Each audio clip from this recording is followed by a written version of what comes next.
Welcome.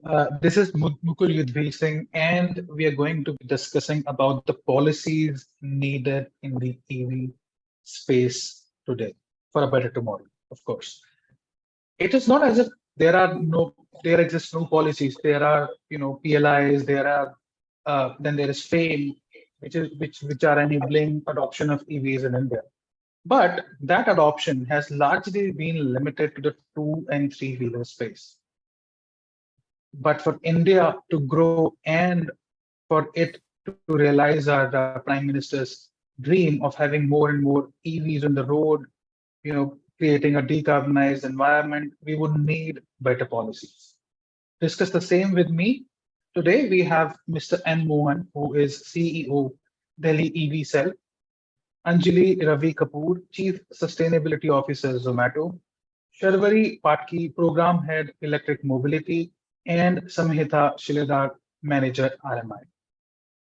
Gentlemen and ladies, I welcome all of you to this beautiful panel discussion today powered by Zip Electric. So my first question, which is a general one, and is it pointed towards all of you, Anjali, if you could start and also give us a brief intro of you, is what do you think about the current set of policies enabling the growth of EVs in India? Thank you so much. And thank you, Akash and the Zip Electric team for inviting Zomato to this panel. I think I'd just like to start by saying that Zomato is very committed to electrifying its fleet. As you know, we don't own our own fleet, so we rely very heavily on our delivery partners being able to access electric vehicles either through financing or either through purchase route or through rental route.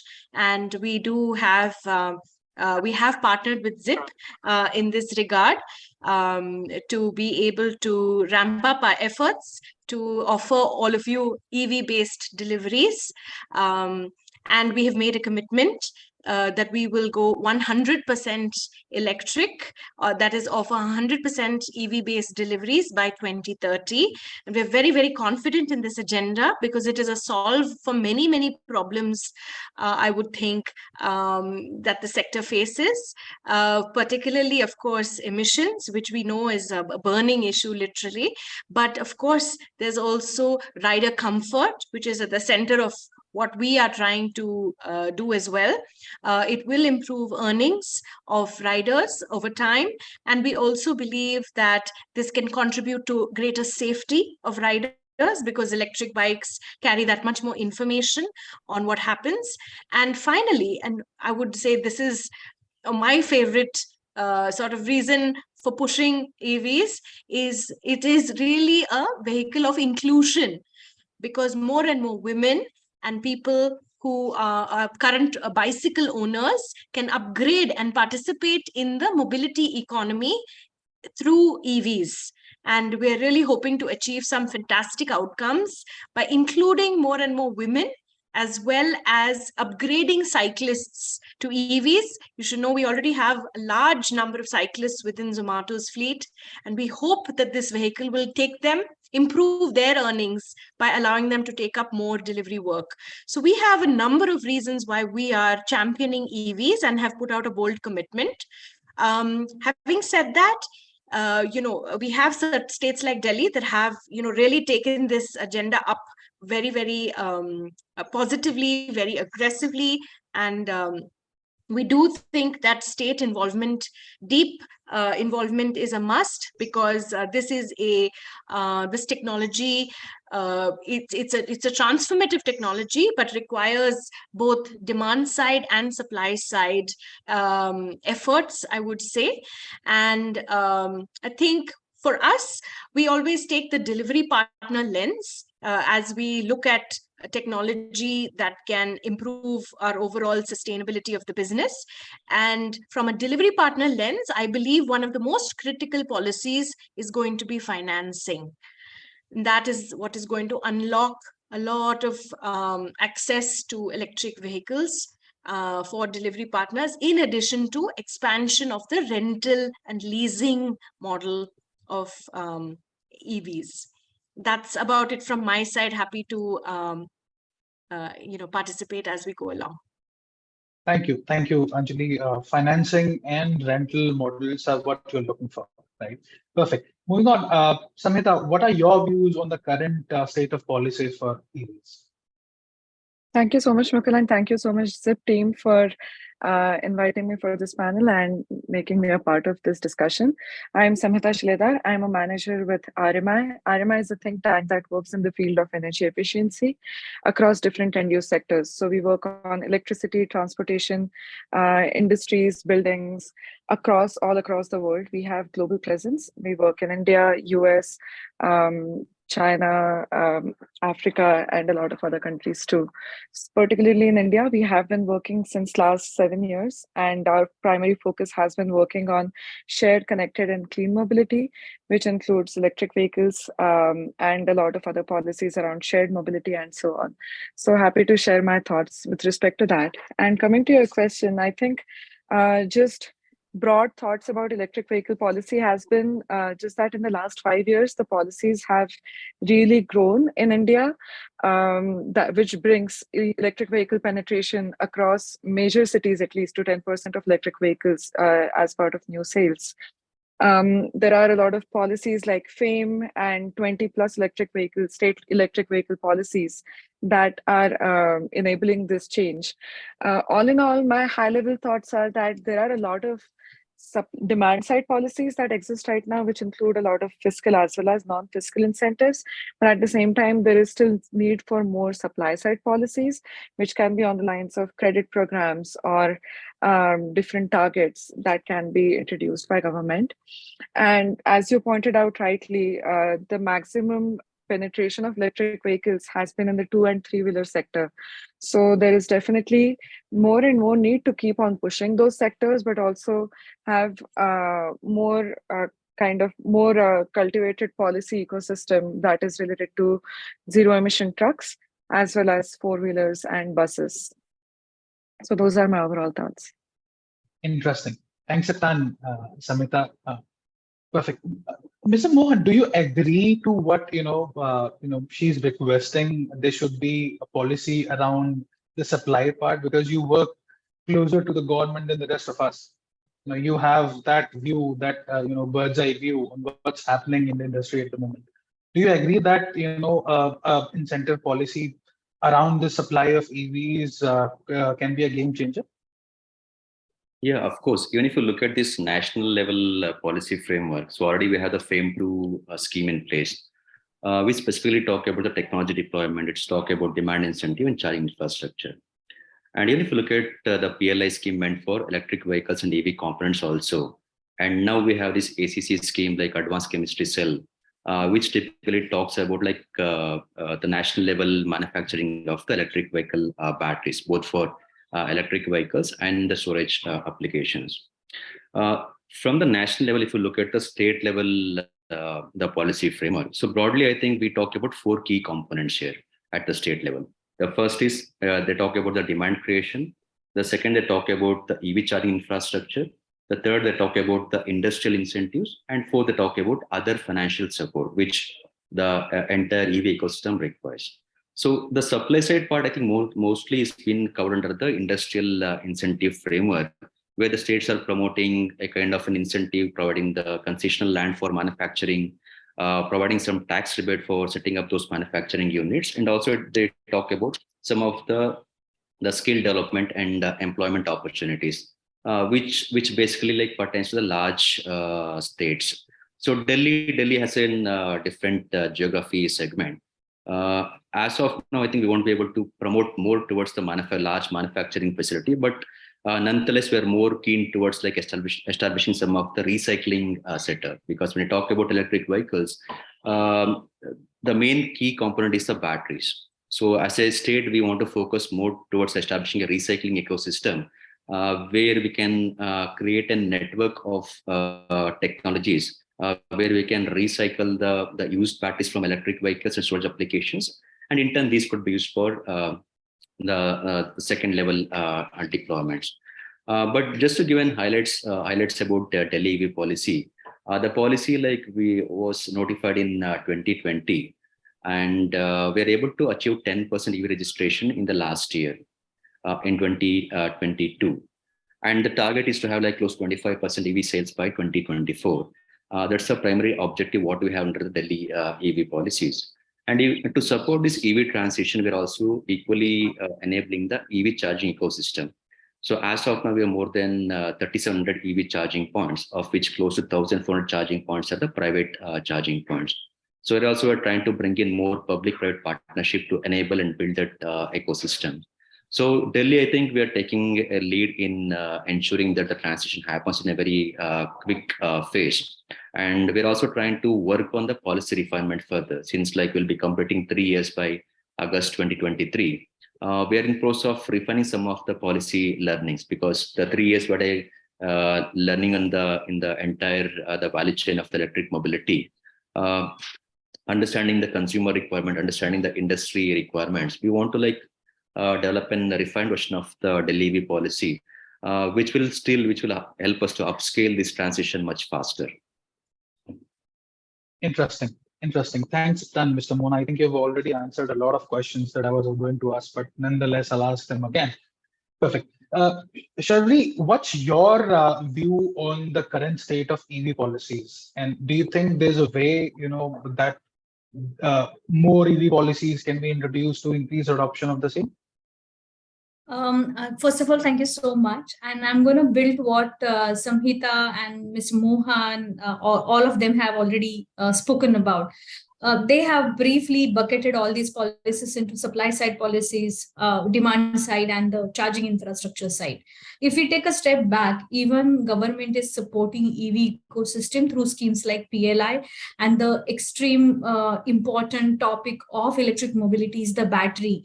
PLI for battery alternative cell chemistry is already in place. How do we sync all these policies together at a central level and percolate that down at a state level, and hence even below at a urban local body level, is something which we need to see. For example, every state now, except I think 4 states in India, everyone has a notified EV policy. So the percolation of policy development from central to state, that maturity we have already achieved. But now, how do we push ourselves at the implementation level at that subnational? It becomes important. And the next level of percolation, which is from the state level to urban local body level, that becomes the next step for us. Another important thing is after most of the state have notified policy probably 6 months back, 2 years back, 3 years back. Karnataka, Delhi states are like leader states. How do we keep track of what has been decided in the EV policy versus where have we reached? Keeping that close track, and then ramping up the efforts in the areas where we are lacking. That becomes another task which we need to take. And the third task is how do you push the freight ecosystem into these policies? Most of these policies, if we go through, they do not really talk about freight specifically. Interestingly, freight in terms of vehicle population, freight is just less than 5%, but they have a huge contribution in terms of emission as well as forex, because they consume a lot of diesel. How do we sure to the next level is something which we need to decide as an ecosystem together. And I think that will happen through dialogues like this. So over to you, back to you, Mukul. Interesting. Thanks, Atan. Before I ask my next question, I would like to circle back to Anjalli and ask her the same question. Anjalli, do you think that there should be an incentive based, especially around the supply part of EVs?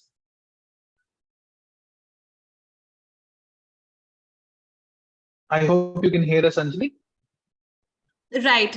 So, I won't be able to comment from the perspective of OEMs, or because we're not in that space. We are actually, because we work with such a vast network of delivery partners who are actually making individual decisions about whether to go in for an EV, whether to rent a bike over and above the bike that they already have, we would always take the stance of, can we have policies that support their decision making and make it easier for them to access this technology?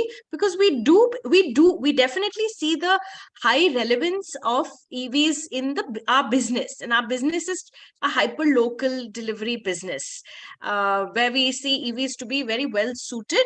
But at the same time, we believe that if I were to take that stance of the delivery partner, I would definitely say yes. What she was just referring to as the urban local body decision making is going to be very critical. So which urban local body is allowing home charging, for instance, or residential charging, or which urban local body has the best charging density, especially in business clusters where delivery partners need to wait. Of course, we are also going to work on trying to make sure that they have everything they need, and then there are excellent partners like Zip who are taking on that sort of helping them overcome that requirement. But at the same time, we believe for the technology to really become commonplace, for every delivery to be an EV based delivery, we need a lot of support definitely at the urban local body level. We do need consistency in state policies will definitely help. As she was saying, it's not just a matter of percolation. If there are too many differences, it makes it difficult to basically even sign up with partners at a national level, because you'll have to customize everything locally, correct? So it is actually a good thing if there aren't too many differences in the rules, so that we can pass on the advantages of national level negotiations. We can pass on those advantages to all delivery partners all over the country. Perfect. So I would look for consistency, and I would look for local, this whole piece on percolation to local bodies is very important.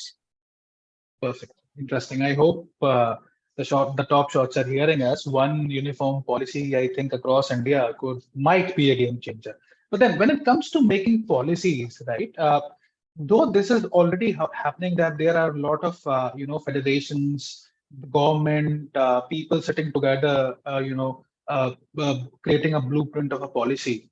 But do you think it is getting more important and critical as the hour passes that these partnerships between the government and the private bodies should increase to form such policies? Mr. Mohan, would love to hear your thoughts on this. No, definitely. I think I completely agree with your views, because whenever we are framing a policy at the state level, it's important to have a series of consultation, be it think tanks, the private charge point operators, public entities who are involved in the charging business, even I would say even the EV users. So their inputs are very essential in order to build a comprehensive policy. And even if we look at the Delhi EV policy, we are very clear from the beginning that we need to electrify the mass segment, which represented by two-wheelers and three-wheelers segment.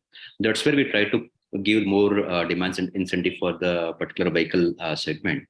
What additionally we have done is we also complemented the FAME2 incentives. So many of the states, they have a restriction that if the user is getting the FAME2 incentive, they're not eligible for the state incentives.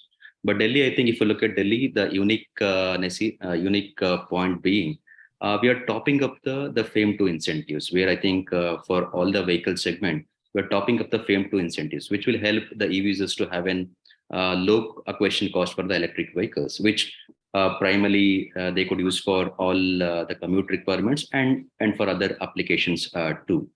And recently, the other point being, because since Anjalli spoke on the delivery partners, we're also providing incentive for the electric cycles, both for cargo and the passenger segment, which I think is one of the unique in the entire state and even at the national level, because Delhi is providing an incentive for promoting the electric cycles. We see a lot of traction now, especially in this segment. We see a lot of OEM participation also. Maybe in the coming years, we look for more adoption of the electric cycles, and even at the cargo segment too. But I could just highlight some of the key challenges, like why there is a difference in the state EV policies, and what's the key challenges that is hampering the implementation. Because if you look at almost close to 25 states have notified the EV policies. The policy formulation and notifying is the first step.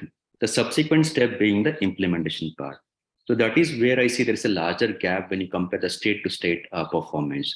So if you look at Delhi policy implementation, I'm happy to inform that more than 83% of the policy measures have been implemented. So in a way, I think we are focused more towards implementing the policy measures rather only formulating the policies. We want to implement those policy measures effectively. So these benefit could be given to the entire EV ecosystem partners. The second aspect being the digitalization, how we can at least ensure there's a digital framework in the EV policy arena. So in Delhi, we have structured and demand incentive policy framework. So where the entire transaction is digitalized. So where the customers can do those submission of the application online, and end to end, even the payments are being done which have been digitalized. So there is no manual intervention. So I think some of the key aspect being, I think the monitoring could be prioritized, and even the implementation has to be fast tracked if the states have to get that benefit for the EV transition. Interesting. Thanks a lot, Mohanji. Samhita, on that note, on what Mohanji just said, do you think that is it critical or is it important for the government to be a part of the policy as a consumer, as an end consumer itself? Would that change? Definitely. Just to make sure that I understood the question right, you mean the end user of electric vehicle policy? So Yes, EV users?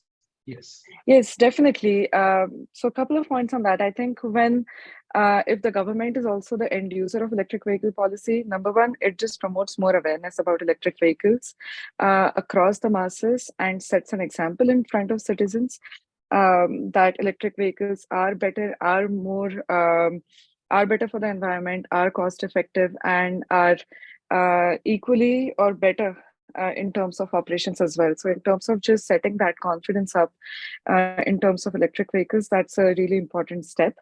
Apart from that, just by introducing electric vehicle fleet in terms of government officials, transportation, for example, or any other transportation that is happening within the government offices, this particular measure can be taken forward. And thirdly, just by being a consumer of the policy, I think that also opens different kind of perspectives about operational barriers or any other incentives that are required. And that ties very well with the point that you had mentioned, your previous question, which was about the role of public-private sector engagement as part of policymaking. So that one of the main reasons why public-private sector collaboration and that consultative, iterative policymaking is useful is mainly because by consulting with the industry players, by consulting with the EV users, you get to know what on the ground challenges are. You can get more regional investment, you can get more private sector investment in terms of electric vehicle adoption. So if the government is also one of the EV users, then you achieve both the things at the same time. Interesting.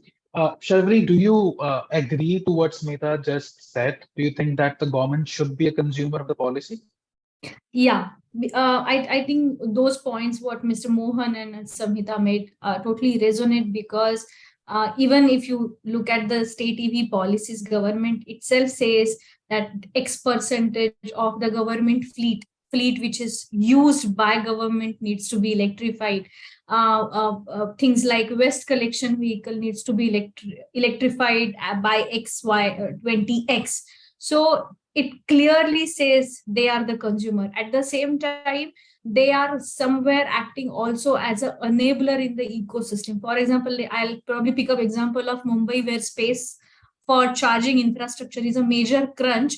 But in terms of providing charging infrastructure in the public parking areas, which are already built and operating, government can play that crucial role. So they are not only the end consumer of the policy, but they are acting actually as an enabler also in some cases. So it's both. Interesting. Before I ask my next question, I would request the audience to put in their questions in the Q&A box via the tab located just at the bottom of their windows. Uh, Mohanji, an interesting question actually has come up, and it says that why can't the government mandate EV infra at every petrol pump? It will be easy for a user, as everyone knows that petrol pump locations across the city. Do you think that is something that is scalable, or that is something that can be done? Because I asked this question because Sharvari was just mentioning something about it, and then suddenly this question pops up from the audience. So what are your views on this? I mean, why can't we mandate EV charging stations on petrol pumps? Yeah. So technically, yes. Technically, the answer is yes. I think the petrol pumps, we can set up an EV charging station. Here, the larger question being like which charging technology there has to be like put in the petrol pumps. If you look at the fuel station, so these are like compact fuel stations which are within the city premises. So adding a fast charging station, it means that the vehicle has to come and park at least for say 30 minutes or 40 minutes. So there has to be like enough space within the petrol outlets which can be reserved for electric vehicles, so they can come and park and they can charge the electric vehicles. But what we have seen from the industry practice is that so most of the fuel stations or the petrol outlets, they're trying to opt for the battery swapping station, which replicates their existing business model. Because typically, if you see the turnaround time for fueling the IC vehicle, it's around 5 to 7 minutes. If you look at the battery swapping model, it's also typically takes around 2 to 3 minutes for a vehicle to swap their batteries. And there is no need for the vehicles to like park and charge during that course of battery interchange. But largely, if you look at the highways, especially the highways and maybe some of the main roads connecting the major cities, their petrol pumps plays a crucial role because the fuels, especially the fuel stations, are comparatively larger, and there we could add up like multiple combination of fast chargers, which could help the EV users to do a quick recharging, and also it will reduce their range anxiety concern too. But there is a clear the mandate also by at the national level and even at the state level also, where specifically it has been recommended to have a charging points at all the fuel outlets. And there is no specific mandate on the which type of charging connectors they would like to put up, but there is a clear instruction or recommendation for at the national level and even at the sub-national level for the outlets to put up the charging points. But technically, if you look at the fuel station, they require certain approach from the PESO, which we call Petroleum Explosive and Safety Organization. And since these are electrical equipment, the EV charging stations have to be put up at a certain safe distance, which will not affect their existing fuel dispensing operations. So at some of the locations, it may not be possible for them to put up in high capacity stations, but they could look at some of the slow charging stations, or they could look at putting up the battery swapping stations too. In Delhi, like what we have done is like since Delhi, we have one of the most competitive EV tariff. It's around 4.5 rupees per unit for EV charging stations. And there is no fixed charges, unlike many of the states that have a two-part tariff structure, which means there is a fixed energy charges and there's a fixed monthly charges, which the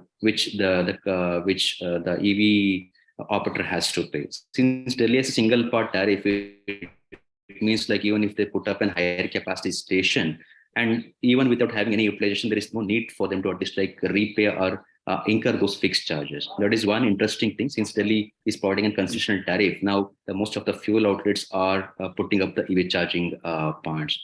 So I think it's a matter of time. I think once we have a more demand for EV charging, this transition will be much faster and quick also. So you already have more demand. Let me ask Anjalli this question.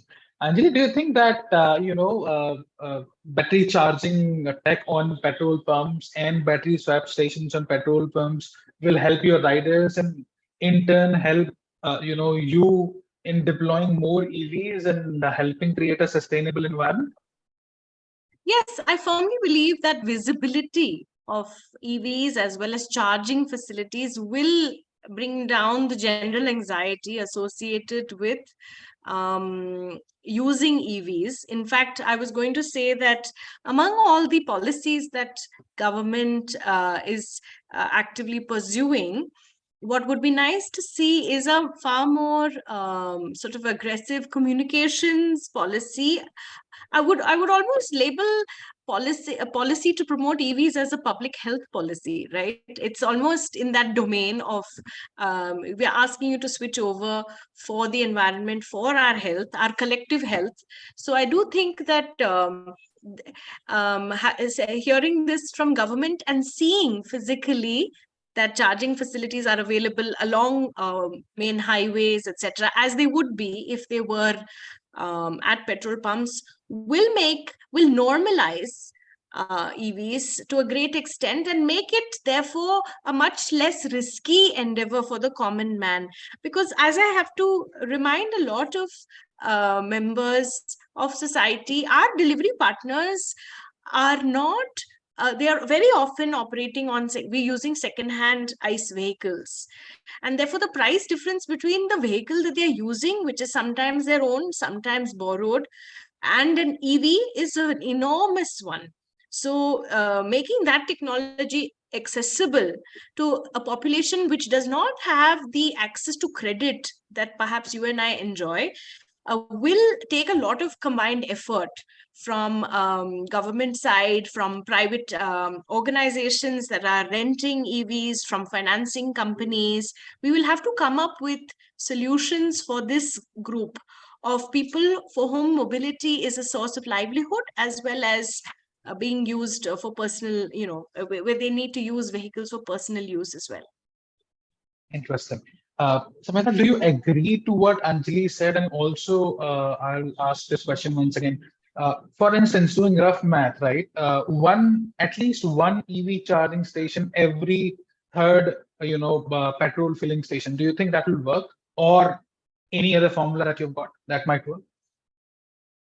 No, I think what Mr. MOHAN and Anjalli has shared pretty much summarize all of the points that I wanted to make too as well in this regard.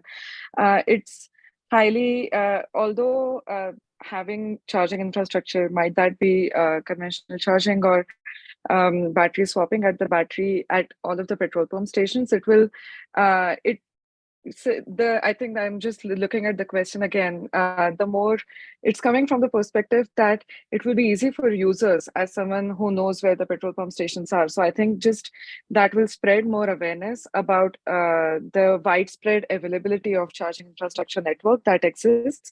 But again, it is more complicated than that, because you also have to ensure that there is grid infrastructure that is ready. When you're looking at highways, then you need to make sure that especially the electric highways or corridors that are getting electrified first have a high demand of trucks also going on it, and accordingly there is development in terms of electric trucks also that can meet the range capacity that is going to be demanded by such electric corridors.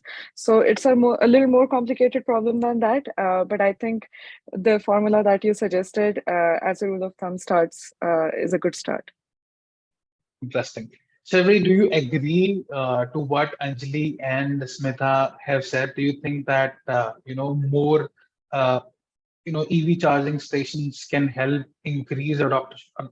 I'm sure they can, but do you agree to this idea that petrol pumps and EV charging stations, more and more of them, would that help?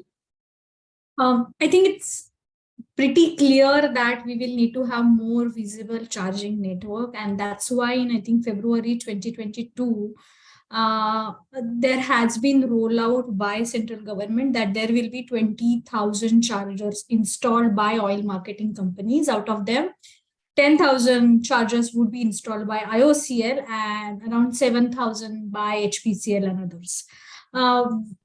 While we say that, then the discussion comes, then what kind of a charger we are looking at when it comes to petrol pump. Safety aspect is something which is the foundation. We should not even discuss that. It is a prerequisite of every discussion we have when it comes to electrical charging point. Typically, if you see the logic, petrol pump would chargers, if they will get used as an opportunity charging. People would not have time to park their car for 6 hours on the petrol station. So in which area these chargers are located, how that vehicle usage in that area look like, we need to have more geospatial analysis done before we even take that call. What other panelists mentioned, I totally agree that it is not as 2 + 2 = 4 simple answer, but this multiple dimension needs to be thought of even before we embark on that journey. But we will have to embark on that journey. Rather, I would say we have already embarked on that journey in February 2022. And we are working with, for example, HPCL is putting chargers in Mumbai on their petrol pumps. They're also exploring opportunities of public parking charging where they can put the chargers. So that's a given thing, I guess. Interesting. Mohanji, coming back to you on what Sharvari just said, right?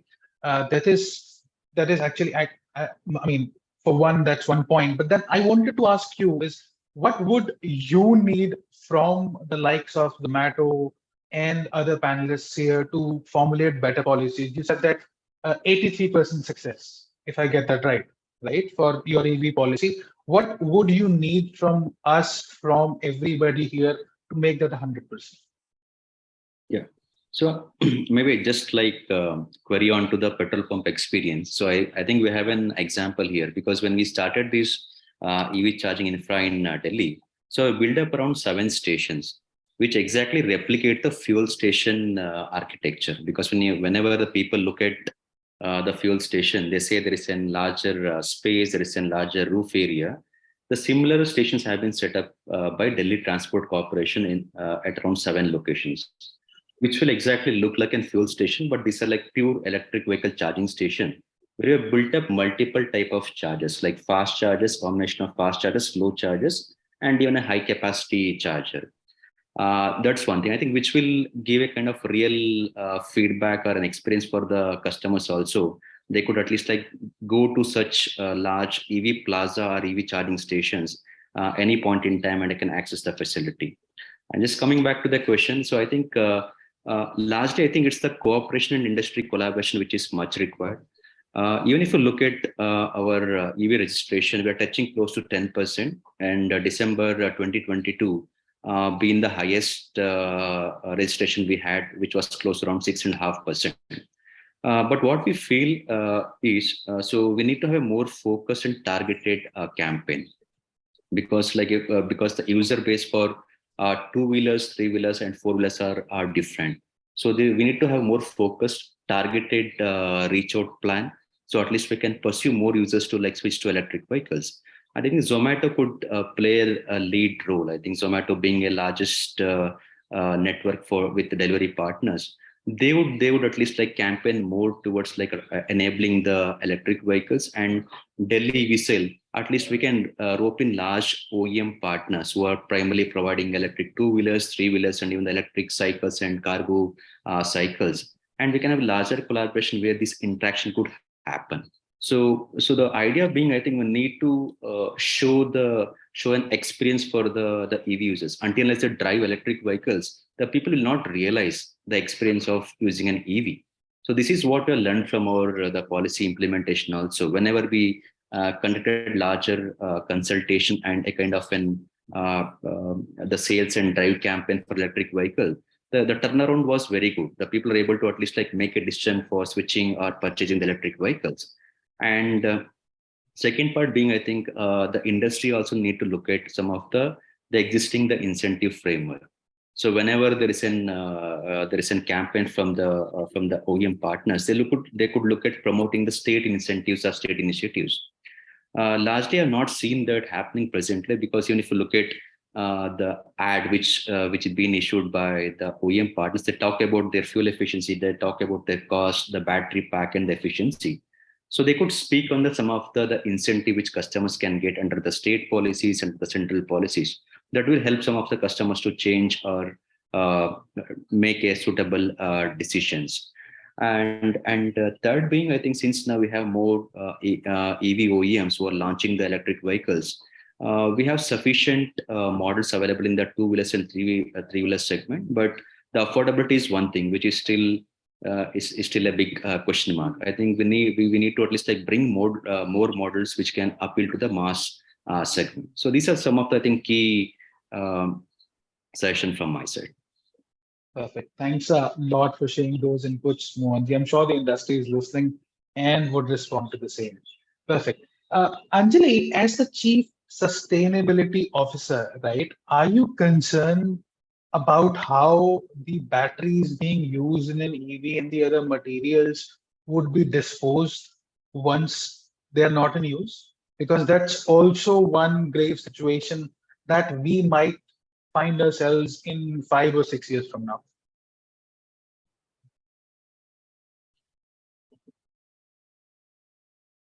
Are you on mute? Anjalli, I think you're on mute. My apologies. I think Mukul, to answer your question, it's a concern across even the current ICE fleet as well. What really happens? I do believe we need in India very strong scrapping policies, strong scrapping facilities. We do need to work on that part of the value chain with equal fervor, because that is actually, as a member of the panel said, it's also an enabler to know what kind of resale value you will get, or what is the worth of this material.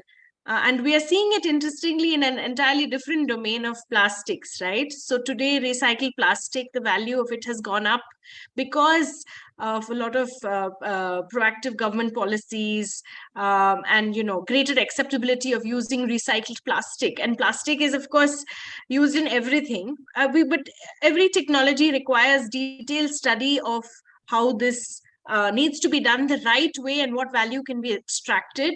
I wouldn't describe ourselves as experts in this domain, but it's definitely an area that we wish to support wholeheartedly in our capacity.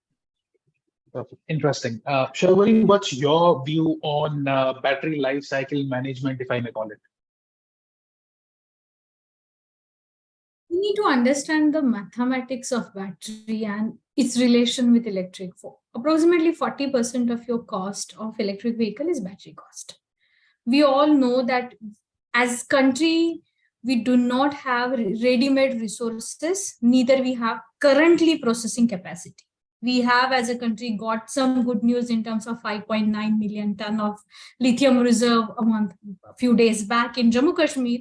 But till the time we become really Atmanirbhar, we need to do everything in our capacity. One, to enhance the existing battery life, whether it is through good battery management services, it is through good charging practices. 3, if once that battery is out of life, we need to develop capability to estimate what is the battery life remaining, and then decide whether it should be reused or recycled.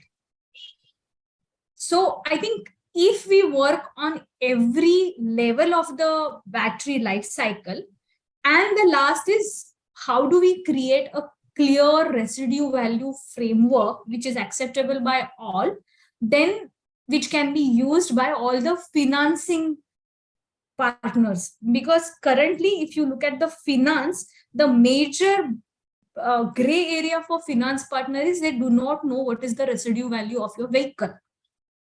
And that's is kind of getting your finance cost up. So I think we have to work on every level of the ecosystem, along with, of course, more localization has to happen in the battery ecosystem.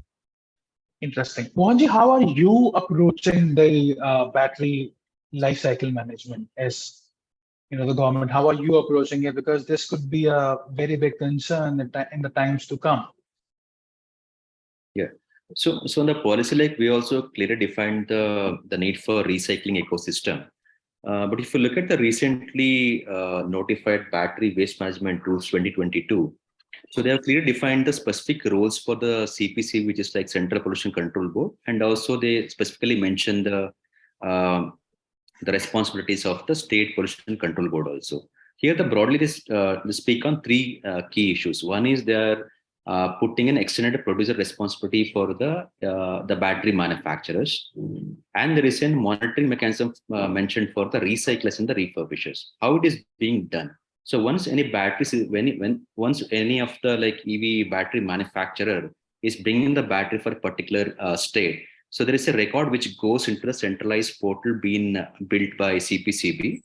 And in turn, there is a recycling or a refurbishing engagement done at the state levels.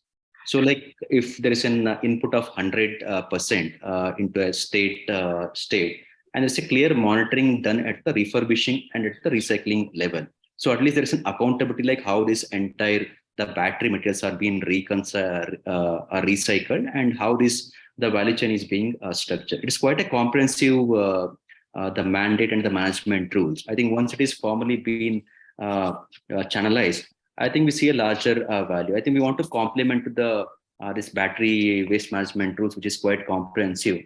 To some extent, I think the battery swapping station is resolving the issue, because in the case of battery swapping station, it is more managed at the institutional level. So there are a set of companies who will provide this battery on a service model, and we're clearly defining the battery recycling and battery refurbishing is well defined at the state level and also at the central level. But when it comes to the individual EV users, that is where I think we need to put more effort in sensitizing them on the battery disposal and battery upkeep also. So we're just hoping for this policy framework to come in place in full swing. So once it is done, I think there is a larger role the state level would play in ensuring there is a proper recycling and refurbishing of the batteries which come into the system. Interesting. Samhita, do you think that the batteries that will be disposed from EVs, do you think that'll be a challenge, or do you think that'll be an opportunity for the ecosystem to cash in? Because a lot of minerals, a lot of metals can be recovered. That might be an opportunity, right? As well as a responsibility. So what are your thoughts on that? It is an opportunity and a response that is coming out of the feeling of responsibility, for sure.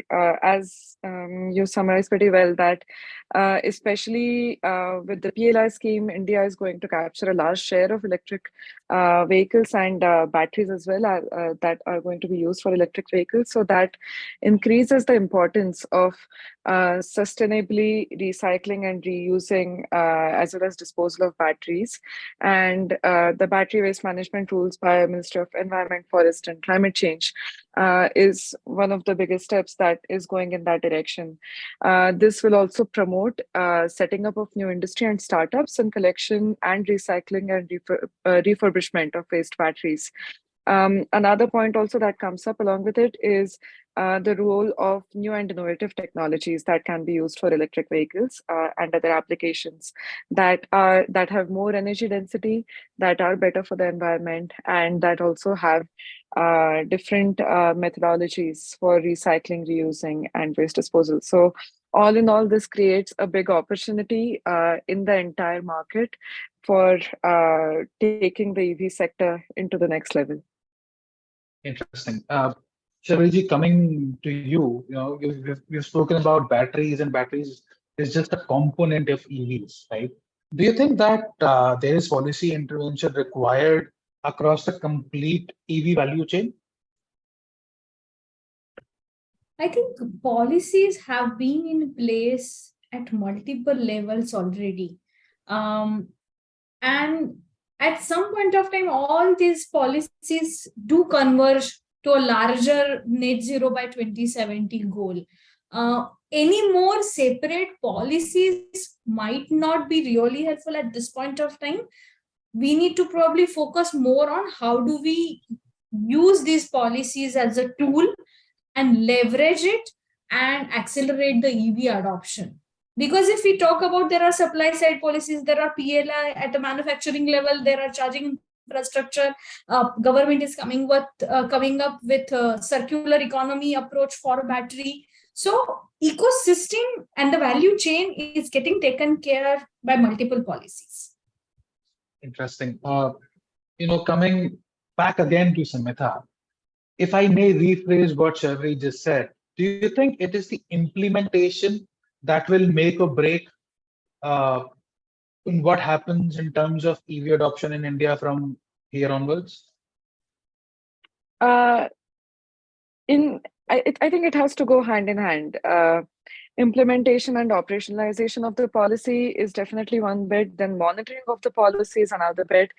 And then again, looking at the policy that has been taken place in the first few years, and then again, going for that iterative consultative approach that I was talking about before, and looking at what is going to be the second phase of policy is important. As Sharvari mentioned, there are already a lot of policies that are there across the entire EV value chain. In terms of battery manufacturing, we have PLI for ACC scheme, battery waste management rule. For EV manufacturing, again, we have PLI. We have several demand and supply side policies at the national and state level. Charging infrastructure. There are a lot of states that are focusing on the skill development aspect as well. There are a lot of national and state level campaigns also that are promoting the use of electric vehicles. So I think the next step from here on is, first of all, having more and more states release the policies across different vehicle sectors. To Sharvari's point before, or having several more policies on the freight sector is one big aspect in terms of that. And then looking at operationalization, implementation, and then how do you reiterate and come up with the next level. Interesting. Mohanji, on that note, we are nearing the end of time and we have to take audience questions as well. But then before we delve into that, one critical aspect of India right now is MSMEs and startups. We actually have Zomato sitting with us today, which was recently a startup, one of the unicorns of India. Do you think that the policies that the government has introduced are good enough to safeguard MSMEs and startups against anything and everything that happens in the market today, especially speaking of EVs? Yeah. So if you look at this electric mobility industry, I think we have seen like a lot of startups, I think, who are I think doing a great job. Take an example of Aether, maybe like the Bounce. So these are not legacy like automobile companies. These are like the startup companies who are built from the scratch. The electric mobility technology is like evolving very fast. It's a technology which is going to remain for next few decades at least. So what's more important is that like even in the existing the procurement norms followed at the state and the national level, certain relaxation have been given with respect to qualification, with respect to turnover, with respect to network. So largely, I believe that there could be a more inclusive consideration for such MSME company, considering India as a large MSME sectors, and their participation is equally important. If you want to like scale this electric mobility to a larger export hub, onboarding and inclusion of such companies are very much required. I think to some extent, the existing procurement policy have been defined, and at the state level also, we're also encouraging the startup companies to work under the public-private partnership model, which we call PPP model, and in the charging business too. Especially the charging sector, I see a lot of work being done by startup and the MSME segment, and they're able to get substantial funding also from large corporates. I see a two-way approach here. One, I think the startup, which is in sound technology, there is a funding company or a legacy company who wants to like fund the technology. So I think there's a clear transition which is happening in the automobile segment and even in the charging segment too. At large, I think it's a right time. The technology is evolving, and the MSME should look at having such an inclusion in the EV ecosystem. I think to some extent PLI scheme has done it, and the ACC battery scheme I think is enabling that the battery ecosystem also. I think it's the right time. I think the more policy could be brought in at the state and the central level to have more participation by such companies. Interesting. Anjalli, do you agree to what Mohanji said, or would you, request the government for, a little more things to safeguard MSMEs and startups? Um, I won't speak on behalf of OEMs because I do think that a lot more action is required there to really come up with models that are affordable, definitely. So I'm going to take the stance, as I always do, of what the delivery partner is seeking to make this transition. And when you see it through his lens, actually it becomes very clear, which is why I advocate that everybody take that lens. The first is, what are they looking for? They're looking for something that is genuinely going to add benefit or additional to their life, right? The difference between using a regular petrol bike and a electric vehicle needs to be felt. The benefit of it needs to be felt by them, either in terms of savings, in terms of comfort, and perhaps even in terms of style and what other features come with the bike, right? So I would say that those additional benefits have to be thought of, and that can be through a combination of incentives provided by government and just creative ingenuity of the many startups that are coming up in this space. The second, it has to be aspirational. How can it be made aspirational? To some degree, government adoption can make it aspirational. To a large degree, what happens in the four-wheeler segment lends itself to aspiration. Think of how cell phones became popular, right? It was a lot of it's just very aspirational to own a cell phone, sometimes even more than having a basic toilet in one's home. It's more important to have a cell phone. And lastly, of course, it has to be extremely accessible or affordable for a technology to really permeate and proliferate, so to speak. And that is an area where I would think there's a long distance to cover in making this affordable. Companies like Zip are doing a marvelous job in making rental bikes affordable.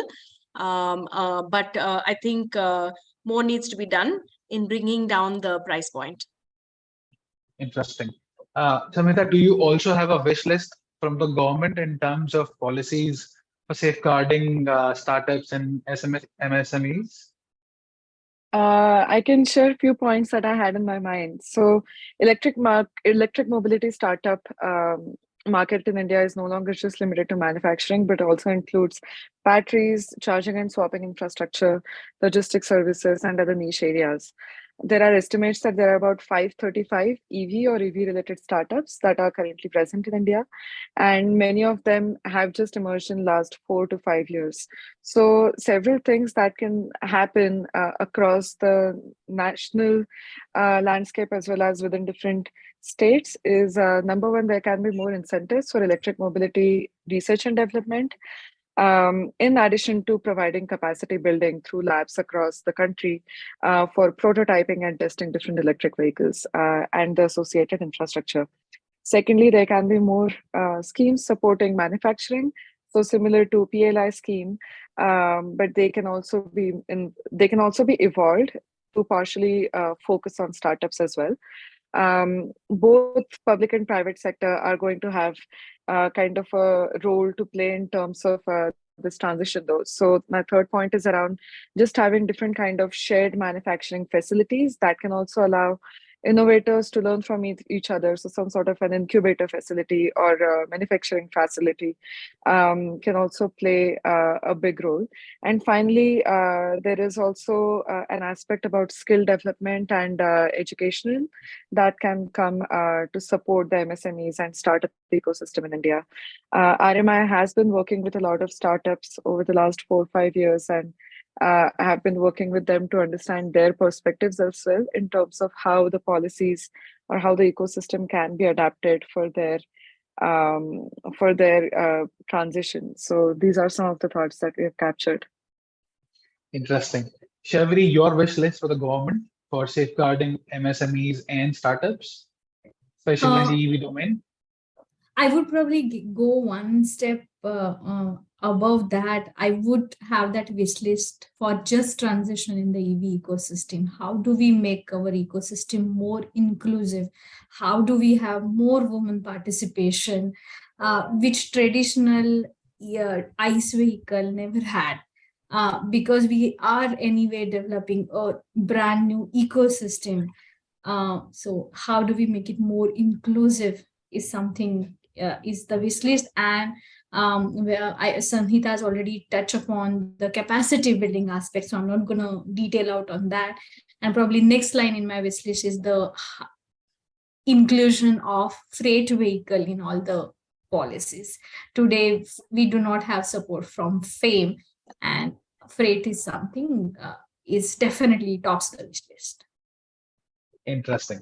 Perfect. Samhita, I think you had a presentation for us, right? So now would be the right time. I would request all of you to wait. I think Samhita has a small presentation to make, and then we'll take some audience questions. And I also have just one last question to ask her. Samhita, it is all yours. Do you see the screen? Yes. Great. So I'll keep this short. As part of this presentation, I wanted to focus on how consumer awareness campaigns can supplement electric vehicle policies and are already supplementing electric vehicle policies that are there in India. So our Niti Aayog, MyGov, and RMI has launched up in 2019. They launched this campaign called Shunya Zero Pollution Mobility Campaign. It's been almost 1.5 years since the launch of the campaign. The campaign focuses on promoting awareness about electric vehicles, especially for delivery and ride-hailing use cases. The campaign, as I mentioned, the campaign aims to fully electrify final mile delivery and ride-hailing sector in India. And we are aiming to do that by, number one, building awareness and creating demand pull for zero pollution rides and deliveries.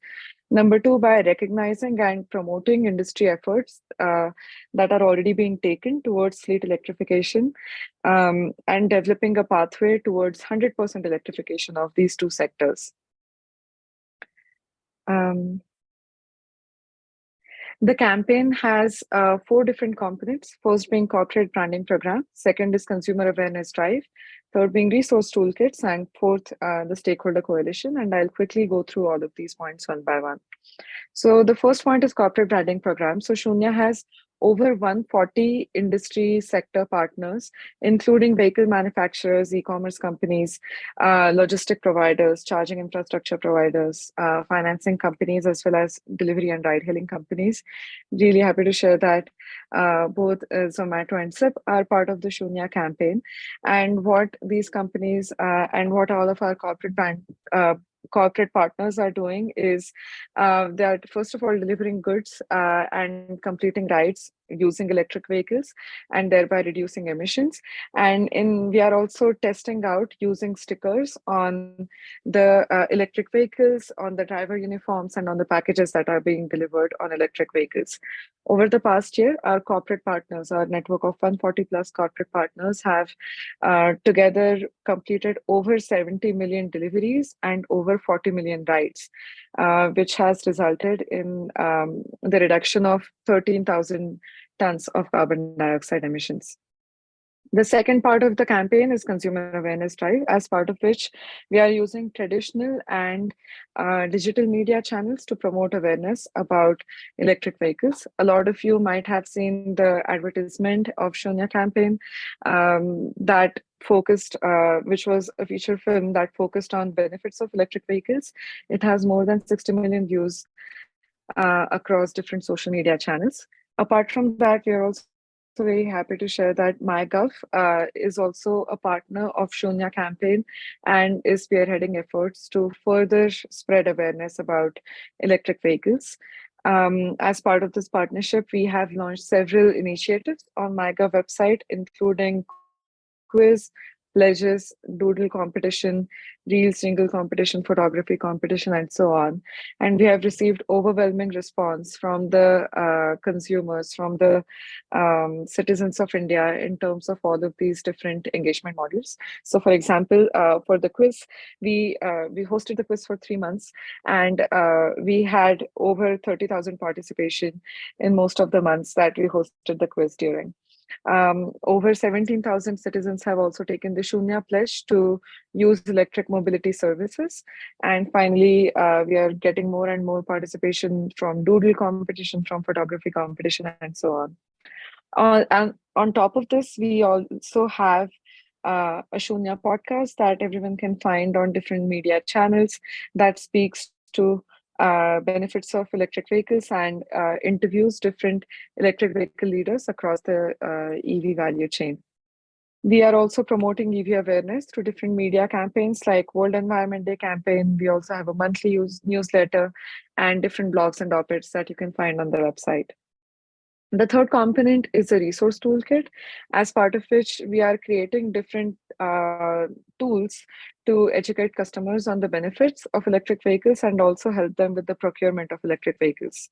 Two resources are already out on the Shunya website. First being EV Calculator, that lets you, which is a customizable tool that lets you select the kind of vehicle that you're looking for, the state that you're looking for, and it tells you what is the impact of your electric vehicle purchase in terms of emissions, costs, air quality improvement, carbon dioxide reductions, and so on. The second toolkit that is out is financing resources, which guides users through different procurement processes as it relates to financing of electric vehicles.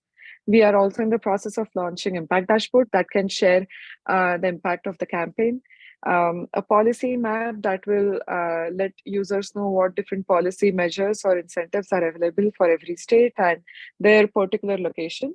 And finally, we are also planning on launching a vehicle directory that can share the options of electric vehicle models that are available in India right now.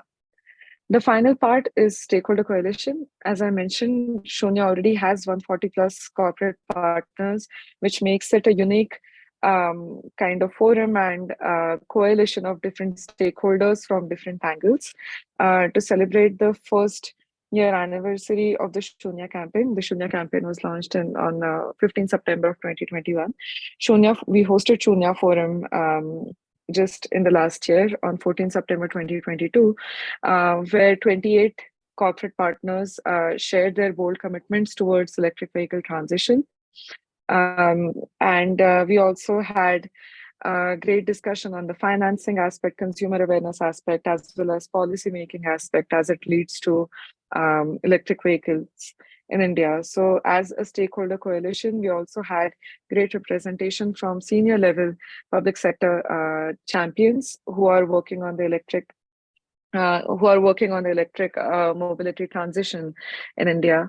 And as a stakeholder coalition, we are planning on just having more and more conversations that relate to promoting awareness as well as promoting the feasibility of electric vehicles across the entire value chain. So I'll stop here and happy to answer any other questions as they relate to the campaign. Thank you, Samhita. That was wonderful. Now, we don't have much time left, so let me quickly put up the first question. This, I think, I would like Sharvari to take this because she was speaking about EV chargers and petrol pumps. The first question is, do you think that we should ban slow chargers at public places as these would be a waste of time and space? Sharvari, would you like to answer this?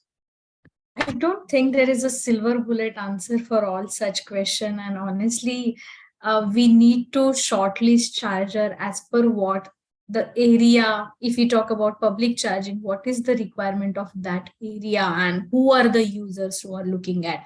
Because we all know when you're going for fast charging, you're actually compromising the battery life. So it is always weighing between what is the need and what is compromise you're making in the battery life.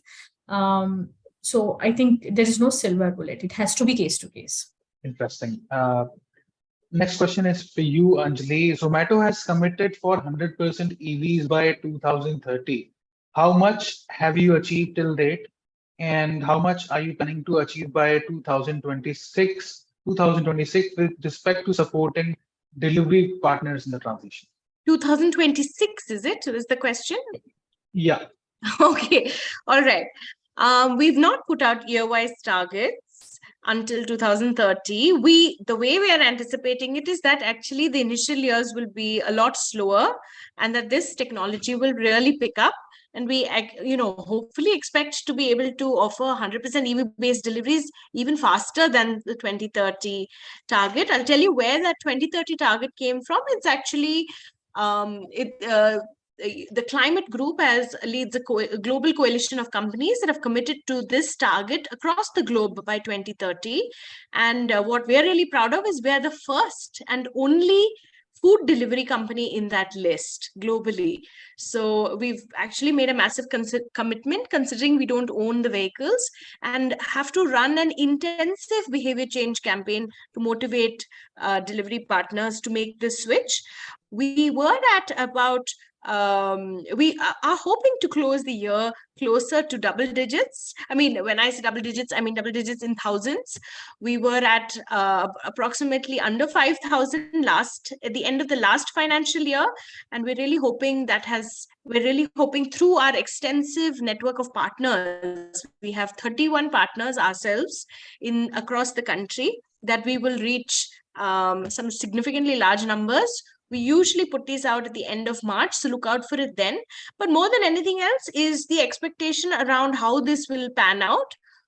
We believe it will be slow as all the states set up, facilitate the expansion of EV manufacturing, charging, battery swapping, etc. in their respective regions. And then it will really take off. Interesting. Thanks a ton for answering that. Next question, if Samhita, you would like to take it. Won't developing a strategy roadmap for different platforms, say a two-wheeler platform with performance management system in place, trigger for more specific actionable policies? Yes, and there are different ways to interpret this performance management system. So I think actually IRMA has already worked on several roadmaps and strategy roadmaps, especially in the delivery sector and the passenger mobility sector both. So you can go through those. They have been identified by a thorough consultation with public as well as private sector. So for example, we partnered with Delhi government and 40 companies in Delhi through a pilot called Delivery Electric Delhi to launch delivery electric vehicles in the city and the state. And we have documented the learnings as well as operations of this entire pilot that over the span of a couple of years and have shared a strategic roadmap for delivery electrification. We also have, and ARIMA and other think tanks have worked on several strategy roadmaps in a similar fashion in partnership with state government. So definitely such roadmaps help in terms of sharing knowledge that one geography or one pilot has already, or one vehicle sector has already gathered over the span of several years. And yeah, these roadmaps would definitely be helpful. Interesting. I'm asking the next question to Mohanji, but any of you, if you would like to answer the question after Mohanji answers, please feel free. The question is, what is the future of EV charging technology in a steady state? Is it battery swapping, mobile charging, or stationary charging? It's an interesting question, I would say. So I think it's not the charging technology which is going to define the future. I think it's the business model which is going to define the charging technology.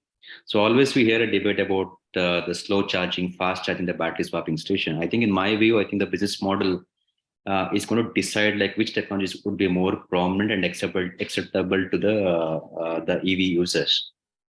The other interesting point being, I think the technology is changing very fast. It depends upon the vehicle segment also. Maybe like two-wheelers and three-wheelers perhaps may look for battery swapping as a more feasible solution considering the commercial use cases. And maybe four-wheelers, they could look at the fast charging as their requirement when those vehicles are deployed for commercial cases. When it comes to the private use cases, I think the slow charging makes more sense because cost of recharging is one of the factors which the user would see while using the charging technology. It's a combination of the technologies which is going to determine the EV adoption. But largely, I think the business model will play a key role in this entire arena of technologies. Super interesting, Mohanji. That was a very good answer, I must say. Anyone else that would like to answer this question? Because this is also a question that's very close to my heart. I've been following the EV industry for a very long time, and there's no answer. There's no right answer. Every answer is right answer. But so, anyone else who would like to take this up, or shall we go to the last? From a convenience perspective, I have to say we do believe battery swapping, it just offers the most convenience, especially a delivery partner cannot afford to stop. So if you have to think of on the go solutions, battery swapping does win. There's also a safety factor that is already built into it. Because you're not actually sometimes you're coming with you're taking a bike with 2 batteries. So we do believe that the best solution from a delivery partner perspective is likely to be battery swapping, but we in the sense that there is going to be a range of solutions that are required. Interesting. Anyone else? Samhita, Sharvari, would you want to answer this, or shall I think they have already closed. closed. For livelihood vehicle, battery swapping might make sense. For other vehicle, slow charging and sometimes opportunity charging with fast charger will make sense. Thank you. Perfect. Plus one on that, completely dependent on the use case and the type of vehicle also that you're using, because the larger the vehicle, larger is going to be the battery. So there are then pros and cons that come with conventional charging and swapping. So it depends on the geography, use case, vehicle type. Perfect. Interesting. So I'm going to ask the last question, and I would like Mohanji to answer this, then others, and then with your final thoughts as well, but not more than in 30 seconds each. So the question is, can a decarbonized economy be an expected outcome of the electric mobility revolution, or would the decarbonized economy need more? I think it's one of the solution, I would say. It's not like entirely we can decarbonize the entire segment. I think it goes by saying I think electric mobility is going to contribute in achieving that net zero target. Lastly, I think we also need to look at like how we are going to recharge those EV batteries. If we have more clean fuel being used for electric vehicles, then this transition will be much faster and cleaner too. Interesting. Sharvari, would you like to answer? Electric mobility is one of the important jigsaw puzzle piece in the decarbonization jigsaw. Again, what everybody has said, depending upon the application type of the vehicle, the solutions will vary, and more the greener the grid, better is the solution. That's my conclusion. Samhita?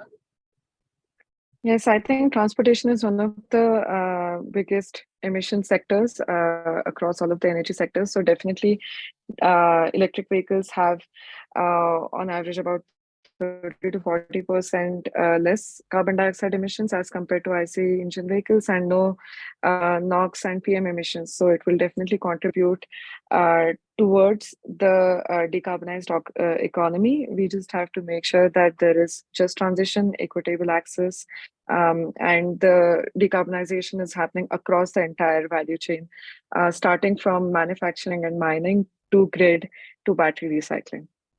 Perfect. Anjalli?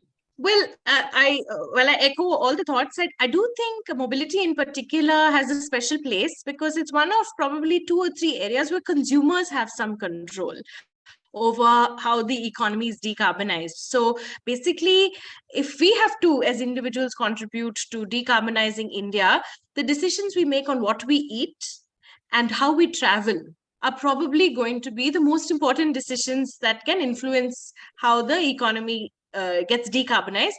And what is interesting is that aspiration and affordability can drive so much change so quickly, as we've seen with cell phones, right? So I'm really hopeful actually that we are able to pull off something absolutely miraculous in this EV domain, because I do believe it can be a driver in a unique way of decarbonization, and I would leave it at that. Perfect. Thanks, Satan. So what I have been able to digest from this panel discussion is the fact that we have just touched the iceberg of the EV revolution that might unfold in the years to come. But that would require government and private players to play the hand in glove role. They'll have to sit together, they'll have to talk, they'll have to bring out policies which are conducive for both the government as well as people on the ground. With all those thoughts, I thank all of you for sparing your time, and the time has come to an end. And we hope that Zip also continues deploying more EVs into last mile logistics and helps in decarbonizing the environment better. Thanks a ton, ladies and gentlemen. It was wonderful having all of you. Thank you so much. Thank you. Thank you so much, Mukul. Thank you.